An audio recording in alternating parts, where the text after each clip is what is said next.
Sometimes a house keeps the light on not because someone is inside, but because someone still needs to find their way home. The road into northern Vermont had no street lamps for the last 8 miles, only the pale wash of Caleb Hartley's headlights moving over wet blacktop, frost-bent grass, and the silver ribs of maple trees standing bare against the November dark. His old Ford pickup climbed slowly through the hills, its engine humming with the tired steadiness of a machine that had carried too much and complained too little. In the passenger seat, Ranger sat upright, a 6-year-old German shepherd with a soldier's patience in his posture and a quiet intelligence in his amber eyes.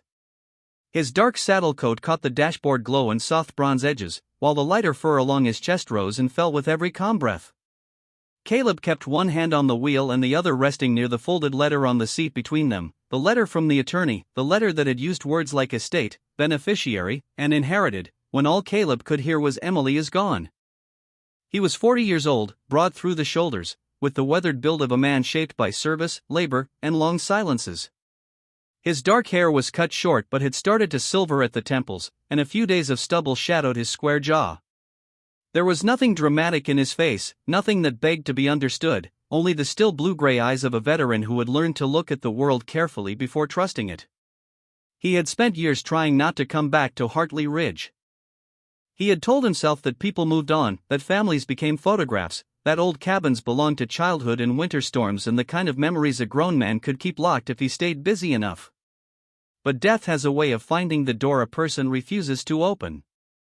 Emily had been his little sister once, the girl who chased fireflies in bare feet, who mailed him handwritten letters when he was deployed, who used to sit on the cabin steps with a chipped mug of cocoa and say that every house had a soul if you stayed quiet long enough to hear it.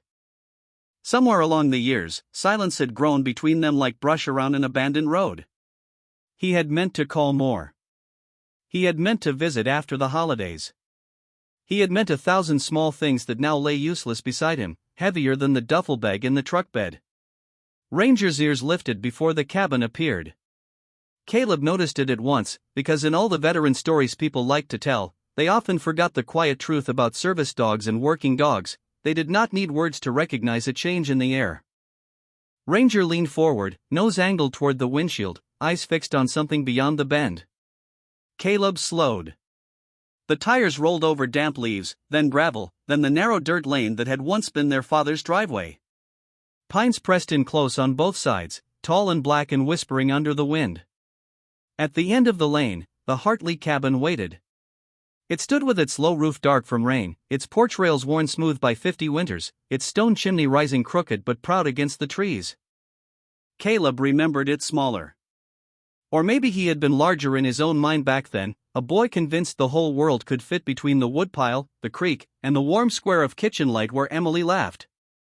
He put the truck in park but did not cut the engine right away. For a moment, he simply stared. One window on the lower floor glowed with a faint amber light. Not bright, not steady like a modern bulb, but soft and trembling, as if a lamp had been left burning behind old glass. Caleb's fingers tightened around the steering wheel. The attorney had said the cabin had been empty for 3 weeks. The power was supposed to be off. The place was supposed to be cold. Ranger did not bark. That unsettled Caleb more than if he had. The dog only sat taller, ears high, body perfectly still, watching the lit window with the solemn focus he had shown years ago whenever something unseen mattered. Caleb turned off the engine. The sudden quiet filled the truck. Rain ticked gently against the hood. Somewhere in the trees, water dripped from pine needles onto fallen leaves with a sound like slow footsteps. He took the key from the ignition, picked up the letter, and stepped out into the cold. The air smelled of wet cedar, old smoke, and earth turning toward winter. Ranger jumped down beside him, landing lightly on the gravel, then moved close to Caleb's left side without being called. Together they stood before the cabin Emily had left behind, the cabin Caleb had inherited but did not yet understand, while that single warm window glowed in the dark like a memory refusing to go out. Caleb stood in the gravel for longer than he meant to, looking at that faint square of amber light as if it were a question written in a language he had once known and forgotten. The cabin did not look abandoned. It looked patient. Rain softened the edges of the roof and gathered in thin silver threads along the porch steps, each drop catching the headlight glow before vanishing into the dark earth below. Ranger moved first, padding toward the porch with his head low and his ears forward, not frightened, not eager, but careful in the way a working dog becomes careful when a place holds more than one kind of silence. Caleb followed, the key cold in his palm. The boards under his boots gave a familiar, tired creak, and the sound reached into him with surprising force. He remembered running across those same boards as a boy, remembered Emily sitting on the top step with a book in her lap, remembered their father sanding the rail on a Saturday morning while coffee steamed from a blue enamel mug. Time had a strange mercy in it. It took everything away slowly enough for a man to pretend he had agreed to it. At the door, Caleb paused. The brass knob was dull with age, and a narrow strip of painter's tape still clung to the frame where Emily had once marked the height of the Hartley children in crooked pencil lines. His name was there, taller, darker, written by their mother. Emily's was below it, smaller and followed by a little star she had drawn herself. Caleb ran his thumb over that star, and for a moment the cold seemed to leave his hand. Ranger pressed his shoulder lightly against Caleb's leg. It was not a command, only a reminder. Breathe. Open the door. The key turned with a soft click. Warmth did not rush out. The cabin was cold inside, colder than the porch, yet the light remained in the front room, glowing from an old table lamp near the window. Caleb stepped in slowly, Ranger close at his side. The air smelled of pine boards, dust, dried lavender, and coffee that had been brewed long ago and somehow still lived in the walls. Everything looked exactly arranged, not preserved like a museum, but cared for by someone who had known she was leaving and had chosen tenderness over disorder. A plaid wool blanket was folded over the arm of the sofa. A pair of women's hiking boots stood beside the door, toes aligned. A stack of library books rested on the low table, each one marked with a paper receipt. Above the mantel, the old family photograph still hung in its oak frame, Walter Hartley stiff and unsmiling, their mother Evelyn with one hand on Caleb's shoulder and the other on Emily's, the two children squinting into summer light as if the future were too bright to look at directly. Caleb removed his cap without thinking. Veteran habits remained in the body long after the reasons for them had faded. Stand straight. Notice exits. Respect the quiet. He crossed to the lamp and looked for a timer, a switch, anything that explained why it was burning. There was no cord in the wall. The plug lay loose behind the table, coiled in dust. Caleb stared at it, then at the shade glowing with steady gold. He did not step back. He had seen enough hard years to know that not everything unexplained needed to be feared. Some things only asked to be listened to. Ranger gave a low breath through his nose and turned toward the hallway. Caleb followed his gaze. Down the narrow passage, Emily's bedroom door stood half open. A strip of darkness waited beyond it, edged by the warm spill from the front room. He moved toward it, passing the kitchen where a cast-iron kettle sat on the stove and 3 mason jars of dried beans lined the counter. On the refrigerator, held by a magnet shaped like Vermont, was a photograph of Emily taken recently. She stood on the porch in a green raincoat, hair tucked under a knit cap, smiling with the tired kindness of someone who had learned to live alone without becoming hard. Caleb touched the edge of the photograph. "I should have come sooner," he said, his voice barely above the rain. Ranger looked up at him, amber eyes reflecting the impossible lamp behind them. In the bedroom, the bed was neatly made under a quilt of faded blues and creams. A cardigan hung on the chair. On the nightstand sat a small notebook, a fountain pen, and a white envelope with Caleb's name written across it in Emily's careful handwriting. His chest tightened before he picked it up. Outside, the rain slowed. Inside, the cabin settled around him with a faint wooden sigh. Ranger stepped to the foot of the bed and lowered himself quietly, as if this room deserved gentleness. Caleb opened the envelope. There was only one page inside. The first line read, "Cal, if you are standing in this room, then the house finally brought you back." Caleb read the sentence twice before the rest of the room seemed to come back into focus. The rain outside had faded into a thin tapping from the eaves, and the old cabin held its breath around him, every wall and floorboard listening as if Emily's handwriting had carried her voice back into the room. "Cal, if you are standing in this room, then the house finally brought you back." He sat slowly on the edge of the bed, careful not to disturb the quilt, though he knew that was foolish. Emily was gone. There was no one left to scold him for sitting with muddy boots too close to the blankets, no one to tease him for being too solemn, no one to call him by the childhood name he pretended to dislike. Ranger lifted his head from the foot of the bed, his amber eyes steady in the soft glow from the hallway. Caleb unfolded the page fully. Emily's writing was neat, a little smaller than he remembered, with the slight tremor of someone who had written slowly and meant every word. "I know you hate mysteries," the letter continued. "You always said a locked door was just another way for a family to avoid telling the truth. Maybe you were right. Maybe we all learn silence too well in this house. Dad had his kind. Mom had hers. You came home from service with a silence I did not know how to reach. And I had mine." Caleb stopped there, his thumb resting on the edge of the paper. A gust pushed gently against the window, and the glass gave a soft, familiar rattle. He had heard that sound through half his childhood, during snowstorms, summer rain, and those long Sunday evenings when their father would sit by the stove with a cup of black coffee, staring into the fire as if waiting for someone who never arrived. Back then, Caleb had thought his father was simply hard, the kind of American man built from rules, work boots, and weather. It had taken years of veteran life, years of coming home without fully arriving, for Caleb to wonder whether hardness was sometimes only grief that had forgotten how to speak. He lowered his eyes to the letter again. "There are things under this roof that were sealed before either of us was born. I found enough to know they mattered, but not enough to understand them alone. I wanted to tell you when I still had time. I wanted to call you, but every time I reached for the phone, I heard the distance between us before it even rang." Caleb closed his eyes. The line landed with quiet force, not sharp, not accusing, but honest in a way that made the room feel smaller. He remembered ignoring a call from Emily 2 winters before, not because he did not love her, but because he had been sitting in a grocery store parking lot, unable to go inside, watching families move under fluorescent lights with paper bags and easy laughter. He had told himself he would call back.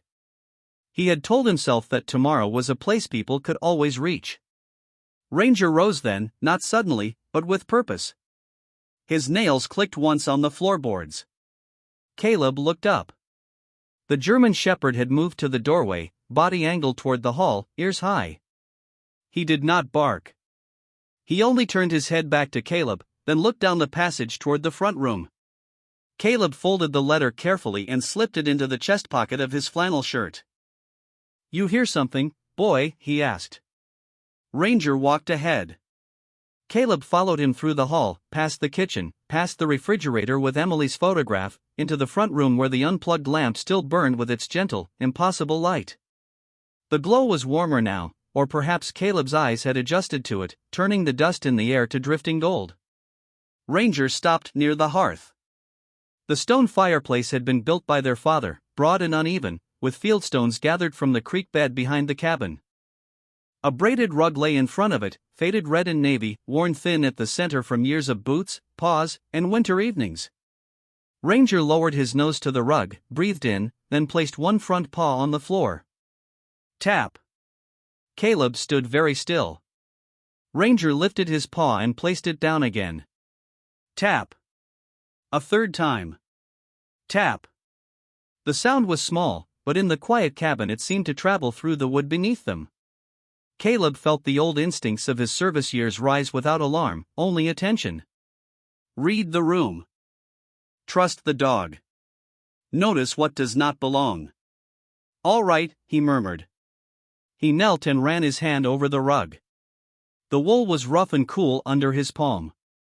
Ranger stepped back to give him space, sitting with the patience of a partner who had done his part. Caleb rolled the rug toward the sofa, and dust lifted in a soft gray breath. Beneath it, the floorboards were darker than the rest of the room, not from age alone, but from a large rectangular outline almost hidden in the grain. 4 feet long, maybe 2 feet wide. Too deliberate to be a repair. Too clean to be an accident. Caleb traced the edges with his fingertips and felt a shallow seam. His heartbeat slowed, the way it always did when something important demanded calm. He went to the kitchen drawer where his father had kept tools, and found an old flathead screwdriver, a small pry bar, and a flashlight with half-dead batteries. When he returned, Ranger was still sitting beside the hearth, eyes fixed on the rectangle in the floor. Caleb worked one nail loose, then another. The wood resisted at first, then gave with a tired sigh. Under the first board was not dirt, not pipes, not the ordinary bones of an old cabin. It was metal. Smooth, dark, and cold. Caleb brushed away dust with his sleeve until the flashlight caught a line of stamped letters beneath a cracked ring of old sealing wax. The words appeared slowly, as if rising from 50 years of sleep. Do not open until the last Hartley is ready. Below it, smaller and nearly hidden by dust, was the year 1974. Caleb sat back on his heels. The fireless hearth, the glowing lamp, the letter in his pocket, the dog waiting beside him, all of it gathered into one quiet truth. Emily had not left him a cabin because she wanted him to own something. She had left him a door. Caleb did not open the metal panel that night. The words stamped into it stayed with him, quiet and heavy, while the rain finished passing over the ridge and left the cabin wrapped in a damp, listening dark. He sat on the floor beside the hearth for a long time, the old screwdriver resting near his knee, Ranger lying close enough that his shoulder touched Caleb's boot. The lamp by the window still glowed, though its cord remained loose in the dust behind the table. Caleb kept looking from the impossible light to the sealed panel and back again, trying to decide whether grief had finally made the world softer or stranger. In the end, he did what years of service had taught him to do when something mattered too much to rush. He secured the room, placed the floorboards loosely back over the metal, rolled the braided rug into place, and made coffee in Emily's kitchen with hands that moved from memory more than appetite. The kettle clicked on the stove. The old pipes groaned. Dawn came slowly over Hartley Ridge, pale blue at first, then silver through the pines, then a thin gold line spreading across the wet porch rail. By morning, the cabin looked less haunted and more honest. Its small rooms held the sober beauty of American country life, mason jars on the shelves, a cast iron skillet hanging near the stove, a stack of firewood beside the back door, Emily's seed catalogs marked with notes in the margins, a faded flag folded carefully in a shadow box above the bookcase. Caleb stood before that flag longer than he expected. It had belonged to their father, Walter Hartley, though Walter had never displayed it with pride in the ordinary way. He had treated it like something sacred and difficult, something to be honored quietly rather than used as proof of anything. Caleb understood that more now than he had as a boy.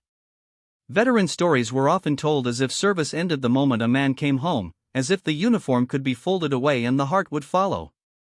But Caleb knew better. Some journeys continued inside the body for years.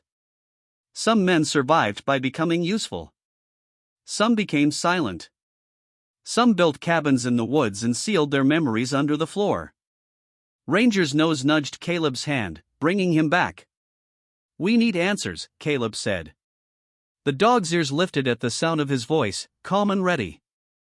By 8 o'clock, Caleb had driven into Hartley Ridge, a town of one main road, 2 church steeples, a diner with pie cooling in the front window, and a courthouse that looked as though every winter had leaned against it and lost.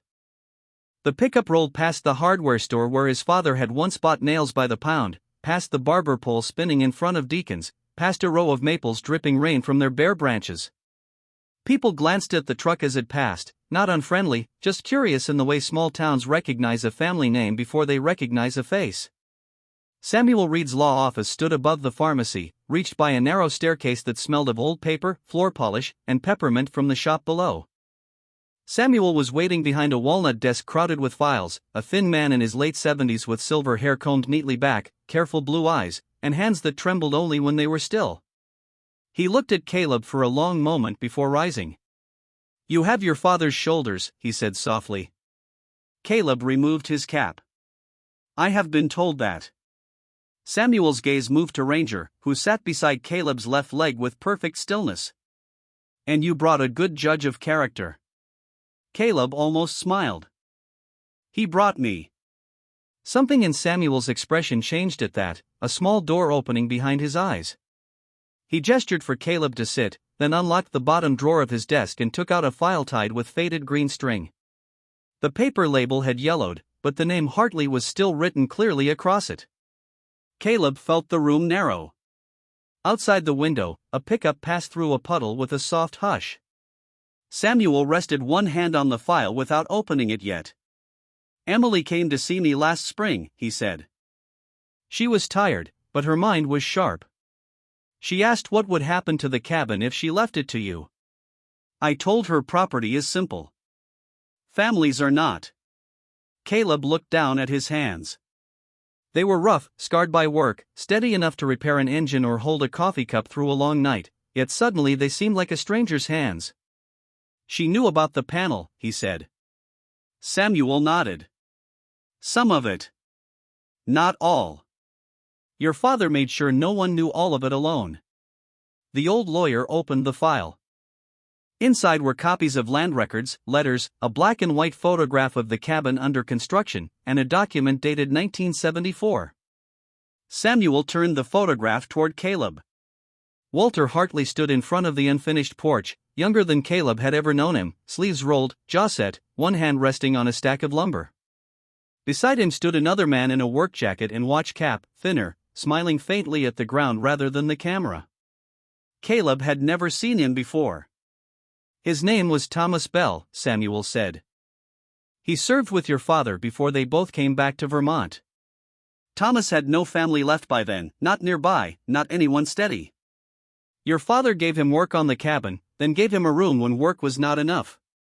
Caleb studied the man's face, the shy tilt of the smile, the tiredness around the eyes. Why did no one ever talk about him? Samuel took off his glasses and wiped them with a handkerchief. Because some kindness was not safe from gossip in those days. Because proud men sometimes needed help but could not bear to be seen needing it. Because your father believed dignity was easier to protect in silence. The words settled over Caleb like the morning light through the office blinds. He thought of the sealed panel, the unplugged lamp, Emily's letter, Ranger tapping the floor 3 times in the quiet. Samuel slid the 1974 document across the desk.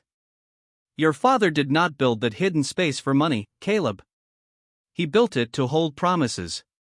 And before Emily passed, she told me she believed you were the only Hartley left who would understand what those promises meant.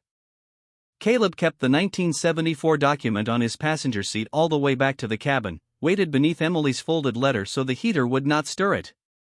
Hartley Ridge slipped behind him in the rearview mirror, its church steeples and brick storefronts softened by a thin afternoon haze, and the road narrowed again into wet maples, stone walls, and fields gone brown for winter. Ranger sat beside him with his head turned toward the window, watching the woods pass in long dark streaks. The dog had been quiet through the visit to Samuel Reed's office, but Caleb knew that kind of quiet. It was not emptiness. It was attention. The file Samuel had given him did not explain everything, but it had changed the shape of what Caleb thought he knew. His father, Walter Hartley, had not simply been a hard man with a quiet house and rules that never bent. He had been a man who came home carrying a silence large enough to build around. He had given shelter to Thomas Bell when pride and pain had left the man with nowhere steady to stand. He had hidden records not because he loved secrets, but because he understood that some forms of help had to be protected from the eyes of people who turned another person's need into a story at the diner. Caleb drove slower as the cabin lane appeared. The pines leaned close, their branches catching the last gold of the day, and the air beyond the windshield seemed filled with small drifting sparks where moisture met sunlight. When the truck stopped, the cabin stood exactly as it had that morning, low roof dark, porch damp, front window dim. But something in Caleb had shifted. The place no longer looked like an inheritance he did not ask for. It looked like a sentence half finished by generations of Hartleys, waiting for someone willing to read it aloud. Ranger jumped down first and went to the porch, pausing at the door with one paw lifted, as if asking permission from the house itself. Caleb followed with the folder under one arm and a small toolbox in the other. Inside, the impossible lamp was no longer glowing. The front room had returned to ordinary shadow, gray and still, with evening light lying across the floor in narrow bands.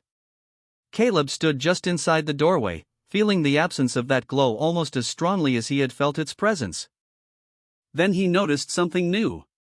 On the mantel above the hearth, where there had been only dust the night before, a thin line had been cleared across the wood, just wide enough to reveal a carved mark beneath. Caleb set down the toolbox and stepped closer. Ranger came with him, nose working gently. The mark was not decorative. It was a small cross inside a circle, followed by 3 letters cut shallow into the mantel grain, T-B-H. Caleb traced them with his fingertip. Thomas Bell. Hartley. Or perhaps Thomas Bell's home. The thought made his throat tighten. He had spent most of his adult life believing home was a place other people returned to, a word for families who knew how to sit at the same table without old wounds between them. Now the cabin seemed to be telling him that home had once meant something quieter and more generous here. A chair by the stove. A blanket. Coffee before sunrise. A room where a veteran could be more than what he had survived. Caleb knelt near the hearth and rolled the braided rug aside again. The rectangular seam on the floor looked darker in the evening light. He removed the loose boards he had replaced that morning, setting each one carefully to the side. The metal panel waited beneath them, its ceiling wax cracked but still holding at the edges, the stamped words dim under a film of dust. "Do not open until the last Hartley is ready." Ranger lowered himself beside Caleb, not lying down fully, but close enough that his warm shoulder pressed against Caleb's knee. Caleb took out Emily's letter and read the first line again. Then he unfolded the document Samuel had given him. The final paragraph had been written in Walter Hartley's hand, not the clean-typed language of the legal form. Caleb had avoided reading it in the truck. Now, in the house where it belonged, he let the words find him. If this panel is opened one day, let it be opened by someone who knows that a man is not saved by being given a roof alone. He is saved when someone can sit beside him under that roof without asking him to explain every sorrow. This cabin was built for that purpose. May it outlive my fear, my pride, and my silence. Caleb read the sentence until the letters blurred. He did not fight the feeling that rose in him. It was not weakness. It was recognition. For years, he had thought his father's silence meant distance. Now he saw that Walter had been trying, in the only language he trusted, to leave behind a mercy larger than himself. Caleb reached for the small pry bar, then stopped. His hand moved instead to Ranger's head, fingers sinking into the thick fur between the dog's ears. "You found it," he whispered. Ranger blinked slowly, steady and calm, as if the statement had always been obvious. Caleb worked with patience, loosening the old wax, lifting each corner of the panel without forcing it.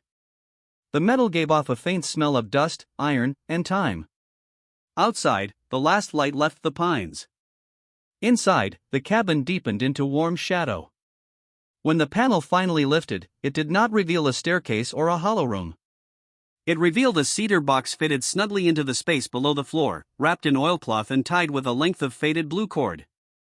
Caleb lifted it with both hands and set it before him. The box was heavier than he expected. Not heavy with gold.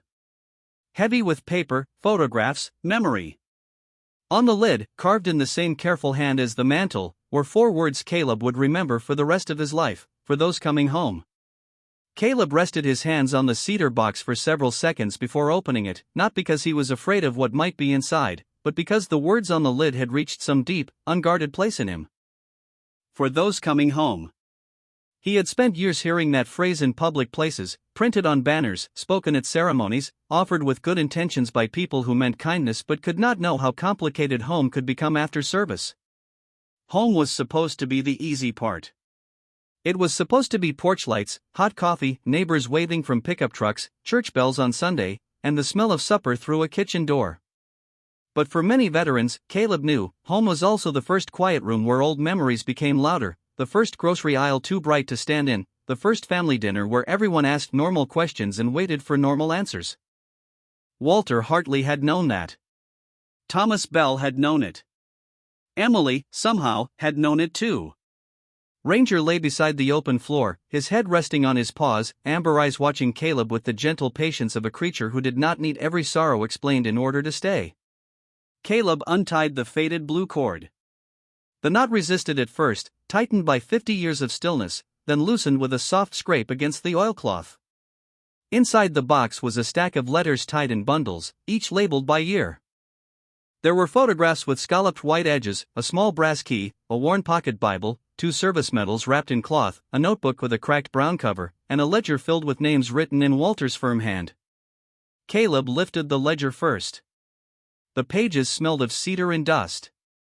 Each line held a date, a first name, sometimes a last name, sometimes only initials, followed by a few plain words: 3 nights, needed work, called sister in Ohio, fixed truck, left before dawn, sent letter in March. Caleb turned page after page. The list stretched from 1974 into the early 1990s. Dozens of men. A few women. People who had passed through the Hartley cabin quietly, without photographs on the town bulletin board, without applause, without anyone making their pain into a sermon. Beside some names, Walter had drawn a small check mark. Beside others, Emily had added notes in a younger hand years later, visited again, doing better, brought peaches, sent Christmas card. Caleb smiled through the ache in his chest. Emily had been part of it. Maybe not at first, not as a child who understood the whole purpose, but later, when she was old enough to see what their father had been guarding. He opened the cracked brown notebook next. The first page belonged to Thomas Bell. His handwriting was narrow and careful, as if each word cost him something. Walter says I can stay until the weather clears. I told him I do not need charity. He said it is not charity if a man helps carry firewood and drinks bad coffee without complaint. Caleb let out a breath that almost became a laugh. He could hear his father in that sentence, dry and stubborn, mercy disguised as chores. The following pages were not dramatic. That made them more powerful. Thomas wrote about repairing the south fence, learning to sleep through the sound of rain, walking to the creek at sunrise, sitting with Walter on the porch without speaking. One entry stopped Caleb cold. The boy watches me sometimes. He is too young to know why a man goes quiet. His sister waves at me from the steps. She is not afraid of silence yet. Caleb looked up from the page toward the hallway, as if somewhere in the cabin a little girl might still be standing barefoot in the golden light, waving at a guest her family never explained. Ranger's ears moved slightly, catching a sound outside, but he did not rise. Caleb continued. At the bottom of the box, beneath the letters, he found a sealed envelope with Emily's handwriting. This one was marked, "Read after you know what the cabin was." Caleb held it for a long time before opening it. The paper inside smelled faintly of lavender, the same scent that lingered in her bedroom. "Cal," it began, "I found Dad's box the year after Mom passed.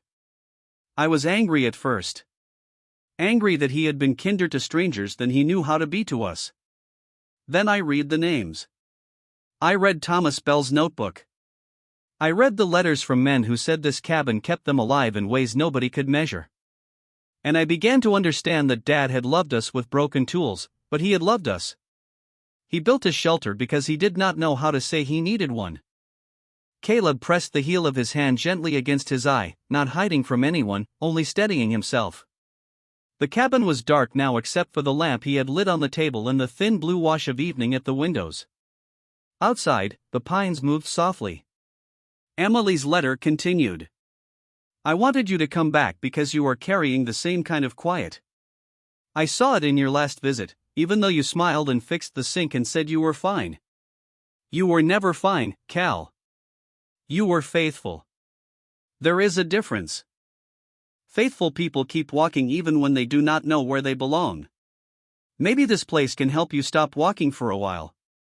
Ranger rose then and came to him, placing his head on Caleb's knee.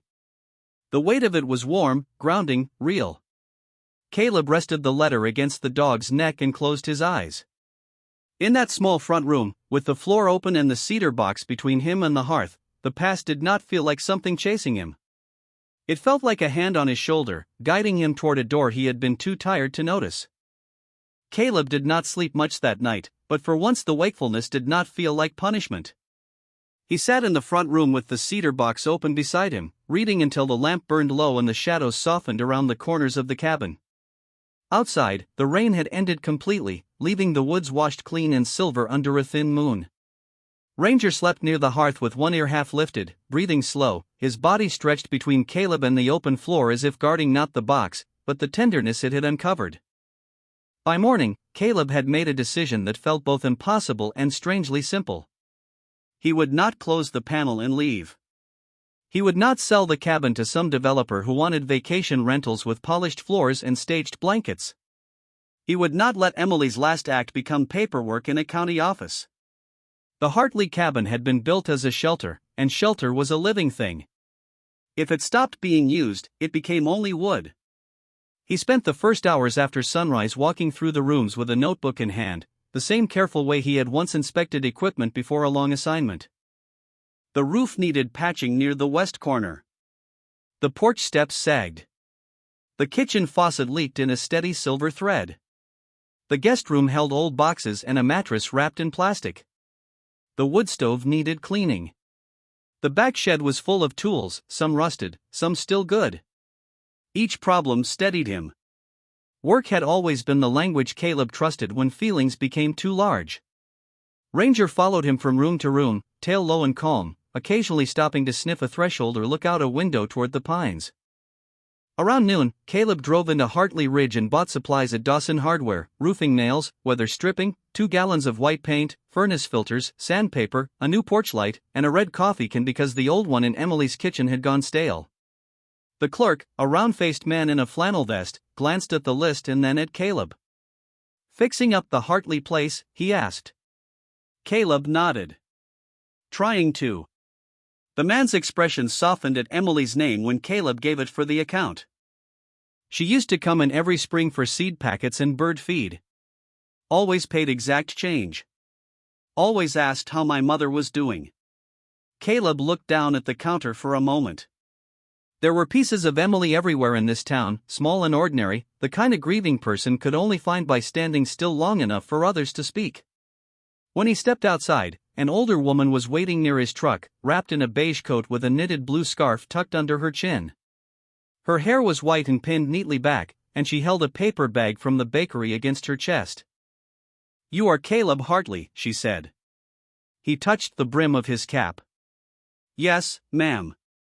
Her eyes moved to Ranger, and Ranger sat without being told, polite as a church usher.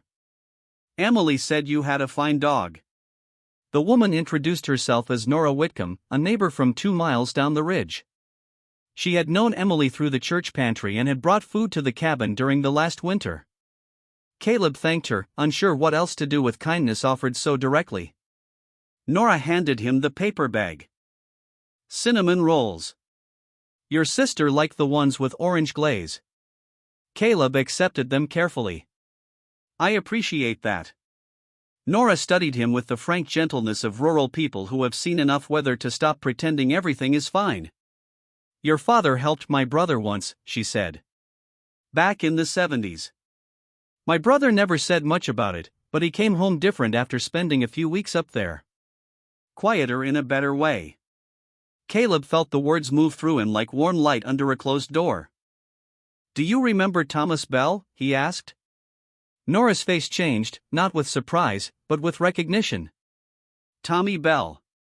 He fixed bicycles for kids in town one summer. Would not take money. Only coffee." She looked toward the ridge road. "People forget names. Places do not." Caleb drove back with the truck bed full and the paper bag on the seat beside him. Ranger rested his muzzle near it, showing great discipline and even greater hope. By late afternoon, Caleb had replaced the porch light. When he flipped the switch, a clean amber glow spread over the steps and the wet rail, not mysterious this time, not impossible, but chosen. The difference mattered. He stood back in the yard with a hammer in his hand and watched the cabin shine softly against the trees. For the first time, he imagined another truck pulling up the lane one evening. Maybe an older veteran who did not know how to ask for help. Maybe a young service member passing through after a hard season. Maybe just someone who needed coffee and a chair without questions. Ranger came to stand beside him, shoulder brushing his leg. Caleb looked down at the German Shepherd, then back at the porch. "We start small," he said. The dog's tail moved once. Inside, the cedar box waited on the table, its letters and names no longer buried. Caleb carried Emily's envelope to the mantel and placed it beneath the carved mark for Thomas Bell. Then he added his father's ledger beside it, open to the first blank page after the final entry. The page looked almost luminous in the lamplight. Caleb picked up Emily's fountain pen, tested the weight of it in his hand, and wrote the date. Below it, he wrote one line: "Returned to the cabin with Ranger. Found the door. Keeping it open." By the end of the first week, the Hartley cabin no longer sounded abandoned.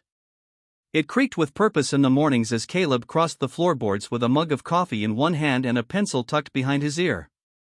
It breathed sawdust, wood smoke, wet wool, and the clean sharp scent of pine cleaner. The porch steps had been reinforced, the west corner of the roof patched, the kitchen faucet repaired, and the old guest room cleared of boxes until sunlight could reach the floor again. Caleb did not work quickly, but he worked with the steady patience of a man who had learned that rebuilding anything worth keeping was never done by force. Ranger stayed near him through every task, lying in the doorway when Caleb sanded the table, following him to the shed when he sorted tools, sitting beneath the ladder when Caleb replaced the porch light with a brighter amber bulb that made the cabin visible from the ridge road after dusk. Each evening, Caleb opened the cedar box again and read one more letter, one more name, one more small proof that the house had once done more good than anyone in town fully knew. The stories were simple, which made them sacred. A man named Peter who stayed 3 nights and fixed the pump before leaving a note that said he had called his daughter. A woman named Ruth who slept in the guest room after driving from Maine with nowhere quiet to go, then mailed Walter a photograph of the garden she planted the following spring.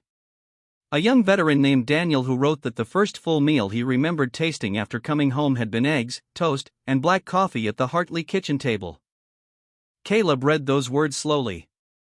They were not grand enough for monuments, but they were the kind of grace people actually survived on. On Friday morning, he drove into town and stopped at the church, the diner, the hardware store, and Samuel Reed's office. He did not make a speech. Speeches had never been his way. He simply told a few people that the cabin would have coffee on that evening, from 6 until 9, for any veteran, any neighbor, or anyone who needed a quiet place to sit. No program. No pressure. No questions required. By late afternoon, he wondered if no one would come. The thought did not embarrass him as much as he expected. Maybe opening the door was enough for the first night. Maybe the house needed to learn the sound of welcome again before footsteps arrived. He set the kitchen table with 6 mismatched mugs, a plate of Nora Whitcomb's cinnamon rolls, a pot of beef stew simmering low on the stove, and Emily's old quilt folded over the back of the sofa. Outside, the sky turned the color of pewter, and a thin veil of snow began to fall, not hard, only enough to soften the edges of the woodpile and gather along the porch rail. Caleb lit the lamp by the window, this time with the cord properly plugged in, and watched its warm reflection bloom against the glass. Ranger lay beside the door, head up, ears moving with every sound from the lane. At 6:15, headlights appeared through the trees. Caleb stood without meaning to. A blue pickup stopped near the porch, and an older man stepped out carefully, wearing a brown canvas jacket and a cap pulled low over silver hair. He paused in the yard as if deciding whether dignity allowed him to need a place like this. Ranger rose but did not bark. Caleb opened the door before the man could turn away. "Evening," Caleb said. "Coffee is hot." The man looked at him, then at the cabin, then at the dog. "Nora said your father used to keep a chair by the stove for men who did not want to talk." Caleb felt something inside him steady. "Chair is still there." The man nodded once and came in. His name was Earl Maddox. He had served long ago, though he offered no details, and Caleb asked for none. Earl took the chair by the stove, wrapped both hands around a black mug, and watched the fire as if it were translating something for him. 20 minutes later, Samuel Reed arrived with a folder of old photographs. Then Nora came with another paper bag from the bakery and pretended she had only stopped by to make sure Caleb had enough napkins. By 7:30, 2 more men had arrived, one younger with tired eyes and a neat haircut, one middle-aged who fixed his gaze on Ranger and admitted he trusted dogs more than people. Ranger accepted this as a compliment and rested his chin on the man's boot. The cabin filled slowly, not with noise, but with presence. Spoons touched bowls. Wood settled in the stove. Snow whispered against the windows. No one forced a story into the room, and because of that, stories began to appear on their own, gently, in fragments. A road trip through Montana. A daughter's wedding. A job lost and another found. A brother who still called every Sunday. Caleb moved between the kitchen and the front room, pouring coffee, adding logs, listening more than speaking. At one point, he looked toward the mantel. Emily's envelope rested beneath the carved mark for Thomas Bell, and beside it lay Walter's ledger, open to Caleb's first new entry. In the lamplight, the blank lines below it no longer looked empty. They looked ready. Long after the last guest left that Friday night, Caleb remained in the doorway with one hand on the frame, listening to the quiet settle back into the Hartley cabin. It was not the same quiet that had greeted him when he first arrived. That earlier silence had been sealed and waiting, heavy with the things a family had not known how to say. This quiet was different. It was warm around the edges, shaped by coffee cups drying beside the sink, boot prints melting near the mat, the faint sweetness of orange glaze on a plate of cinnamon roll crumbs, and the low steady breathing of Ranger asleep by the stove. Outside, the snow had stopped. The yard glowed under a thin white cover, and the pines beyond the porch stood still beneath the stars, their branches holding moonlight like silver thread. Caleb stepped outside and let the cold air touch his face. From the porch, he could see the ridge road through the trees, the place where headlights had appeared one by one, each set carrying someone who had almost turned around. He understood that feeling. There were doors a person could want open in fear at the same time. There were rooms so kind they made grief rise first, because kindness reminded the heart how long it had been bracing. Ranger woke and came to stand beside him, the German shepherd's thick coat catching the porch light in soft amber and shadow. He leaned against Caleb's leg without asking anything. Caleb rested a hand between his ears. "You did good tonight," he said. Ranger's tail moved once, brushing the porch boards with a sound as light as a whisper. Inside, the ledger waited open on the mantel. Caleb had written every name before washing the mugs. Earl Maddox, Samuel Reed, Nora Whitcomb, Aaron Pike, Joseph Miller, Ben Carter. Not as records for charity, not as proof of a project, but as witnesses that the cabin had begun breathing again. Below their names, he had written only what mattered: coffee, stew, snow, stayed until the fire burned low. He thought of Walter Hartley's hand making the first entries decades earlier, the careful pressure of the pen, the guarded hope inside plain words. He thought of Thomas Bell sitting by that same stove, learning to sleep through rain. He thought of Emily finding the cedar box after their mother passed, reading in secret, carrying the knowledge alone until she could turn it into a gift. For years, Caleb had believed inheritance meant receiving what the dead no longer needed. Now he understood that sometimes inheritance meant being trusted with what the living had not been able to finish. The cabin was not a reward. It was a responsibility softened by love. He went back inside and added one more log to the stove, then carried Emily's letter to the kitchen table. He read it again, slowly, under the lamp he had plugged in himself.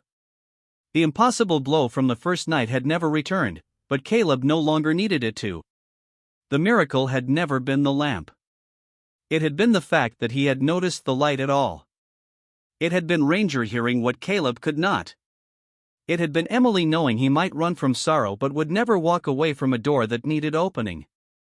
It had been Walter, proud and wounded and silent, building a place where men and women could be tired without being ashamed. Caleb folded the letter and placed it back in its envelope.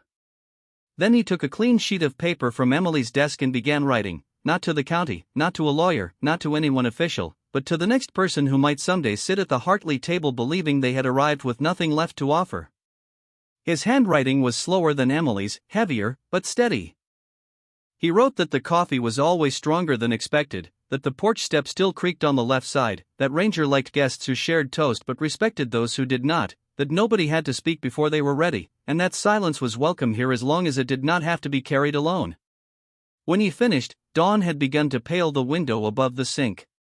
The sky beyond the glass turned from black to blue to a soft rose color over the pines. Caleb stepped onto the porch with a mug of coffee warming his hands. Ranger followed, sat beside him, and looked out over the quiet yard as if keeping watch over all the names that had come before and all the names still on their way. Down the ridge, Hartley Ridge would soon wake to church bells, pickup engines, diner coffee, and the ordinary American morning. But here, at the edge of the woods, the cabin held its light. Caleb did not feel healed all at once. Real healing was gentler than that. It came like sunrise through trees, touching one board, one chair, one remembered sorrow at a time. He looked at the open road, at the smoke rising from the chimney, at the dog who had led him back to the truth beneath the floor, and for the first time in years, home did not feel like a place he had failed to return to. It felt like a place still willing to receive him. Some promise a sleep for 50 years beneath dust and wood, but kindness has a patient memory, and when the right heart finally comes back, even an old cabin can learn to shine again.